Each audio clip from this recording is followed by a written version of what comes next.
Good afternoon, everyone. I'm Laura Barker and bringing you the solopreneurs resource this week on my own. My usual cohort in crime, Dottie Scott, is off at a wonderful conference she's going to, and I know she will bring back some just incredible information to share with us on a later show. So, what are we going to talk about today? I am really excited, and what has me so excited are all of the changes that we're seeing happening on LinkedIn in our businesses and in the business world in general. I feel pretty confident that you are aware of AI and you may or may not be using it in your business. So, I'm going to talk about that in a little bit. But before I get to that, I want to talk about a few changes that are happening on LinkedIn and that we are seeing and observing happen on LinkedIn. Not to say it's an official policy per se. So the first thing is you may have noticed that your follower count is down. So maybe you're used to getting, say, I don't know, 100 new followers a week or even 10, whatever your regular amount of attracting new followers is. That may have gone down significantly. I know mine has, and I have checked with a lot of the other LinkedIn trainers and researchers who look at this stuff, and they're telling me that is pretty much true across the board. What I want to say to you about that, though, is so don't be worried by it. It's happening to everyone and probably has to do with LinkedIn working on something in the algorithm. Who knows, right? Your best strategy when you run across something like that, that maybe your metrics are down, you do want to dig in and try to find out why. But sometimes we're just not going to know the why. When it's happening across the board and there's nothing you can do about it, what's your best plan at that point? The best plan then is to simply keep on keeping on, right? Keep on posting, keep on commenting, keep on with your newsletters, just keep going. And it will pay off. So just want to put your mind at ease on that. There's a really exciting thing coming to LinkedIn soon. And of course, they won't tell us when this is going to roll out, but they are going to be rolling out a almost a TikTok style feed. So it's a video only feed like TikTok, and it's going to be the same format as TikTok, the vertical layout and the sort. So this is going to give folks a whole new way to communicate with your audience. And I love because people learn in different ways. Some of us are audio learners. We learn when we hear it. We have to hear it. If we don't hear it, not getting it. Other people need to see it, right? So are you a visual learner? So if I'm just talking to you, perhaps this isn't all that helpful to you. Sorry for that. I don't have a pretty slide for you right now. And then others of us really need to get our hands in it and experiment with it ourselves before we actually feel like we've learned it. So with LinkedIn giving us another way to communicate consistently with the LinkedIn community, this means we can reach more people. And the great thing about video, of course, is you can reach the people who are both visual learners who like the video. But for those people who like to read and that's how they consume their information, you can put those captions on the video. And now you're really hitting you're hitting all three. You're hitting the auditory, the visual, and the readers, right? So I just think that's a great thing. So be on the lookout for it. It's coming. And I'm sure we're all going to have a lot of fun with that. Another thing that is really exciting to me is some of the developments that LinkedIn is demonstrating with their LinkedIn collaborative articles. I have been on a mission to help people get into contributing to these collaborative articles. It will absolutely enhance your overall LinkedIn presence. You want to earn a badge. That's the bottom line. And to do, you simply have to be active on those contributing articles. There is a catch though, and I want everybody to understand this. Not a catch so much, just the way it works. When you go to the collaborative articles, you're going to select articles based on a skill category. So, whatever skill category you choose from that directory, it must be a skill listed on your profile. So you don't want to contribute to articles outside of your listed skills on your profile. And when you are going after a badge, then you want to make your contributions in that one skill category repeatedly until you get your badge. That's how it works. And then the badge, so you know, it has to be maintained. It will expire basically after 60 days. What I recommend is just calendar it out 30 days, 40 days, and start contributing again. It doesn't take a lot of time. I find it really fun. I like to read those articles and then put some information in. And here is a really neat development in there as well. So until very recently, all you as a reader could do would be to react to someone's contribution, give it a thumbs up or a light bulb or whatever. You can actually reply to a contributor's tips or whatever they put in there. And those replies get more replies from other people. They seem to build on each other. Almost feel like it's a Twitter kind of feed.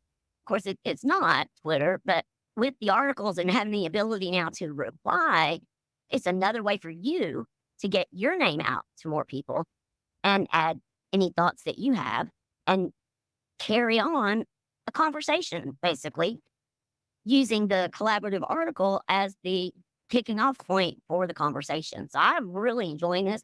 I'm getting comments on my contributions. I'm leaving replies on other people's contributions. Making time for the LinkedIn collaborative articles is really worth the effort because, frankly, it's not a lot of effort. You just go and add your contributions and replies. And if you schedule that into your calendar, first of all, you'll have a badge pretty soon, which would be really cool if you don't have one yet. And then you'll also be getting exposure to more and more people. And here's a really neat thing, too. So when you are providing quality contribution, and that's going to mean people are reacting to it and replying to it, then the more people who do that, if you're among the top contributors on that article, you can be found on Google search. That article can be found. So one of my badges is the B2B marketing strategy. And I do happen to be in the top percentage of that. And so someone actually was looking up business strategy and they came across my contribution on that article. And then that person went to my profile. And actually now she's a client.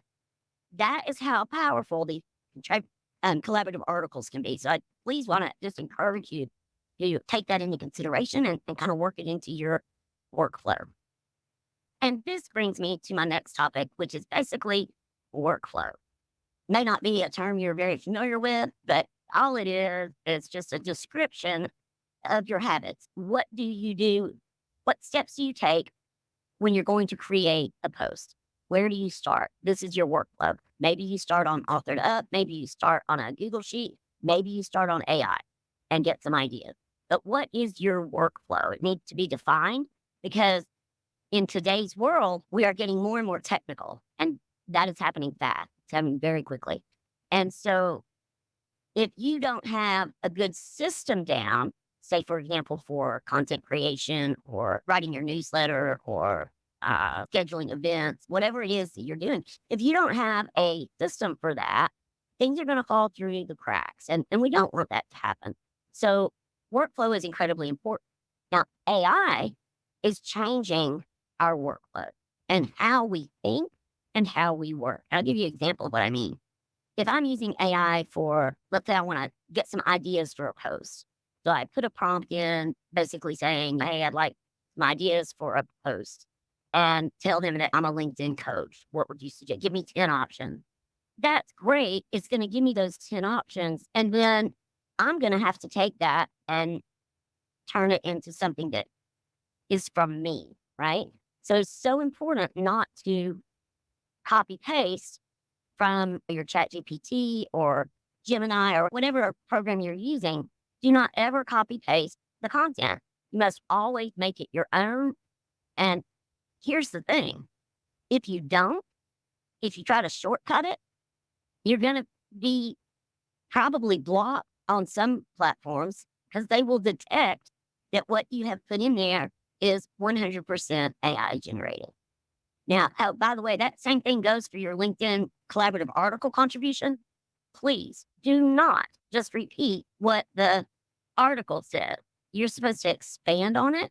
And please do not take a contribution that AI has generated for you. Great to use it for brainstorming and inspiration, but it's got to be from you. I think you're probably getting that message. I want to talk a little bit too, I'll have a few more minutes left, about AI and workload and cost. I know if I was in a room full of people and I said, raise your hand if you are overwhelmed by the number of apps that you now have to pay for to get anything done. It can feel daunting. And some people, as a result of that, are just not interested in even using AI because it's just too much money. So if you feel that way, I've got some great information for you. 'Cause I know I felt that way. I have a lot of apps. But what I've done is I have identified the 7 or 8 apps that I use daily in my workflow. So this is how it plays into workflow. I will be my most efficient when I know exactly which app I want to help me with exactly which task. Once you have that nailed down, then you are going to be able to create better quality content, be more productive in less time. And that's worth money, right? Your time is worth money. So I added up the 7 or 8 apps that I use daily, and it came up to $170.99 per month. Now, that did not include my CRM and it's not my whole overhead, right? This is just AI apps. And so $170 basically. So then I decided, what is it going to cost me to achieve these same tasks without AI? And so I went and I priced out on Fiverr and some other resources using LinkedIn and their resources to find out what would it cost me to get a copywriter to write my copy for me or help me with it anyway. And what would it cost just to have somebody edit my content? Maybe I'm writing a book and needs to be edited. It's a lot of money. So I added up the tasks I had identified, and it came up to, oddly enough, $170 per hour. So you're looking at, you can spend $170 per month, be more productive, have better content, and serve your clients better and work less. Or you can hire it out, pay hourly rate, and soon you are spending more than you're bringing in. And that's easy to fall into that trap. So I really want to encourage you to take a good hard look at the apps that you are paying for. Decide if you are using them. And I would say if you're not, get rid of them. And if you are using them only sometimes, work it into a workflow so that it becomes your habit, so that you are working your most efficiently and saving the most money and serving your clients better.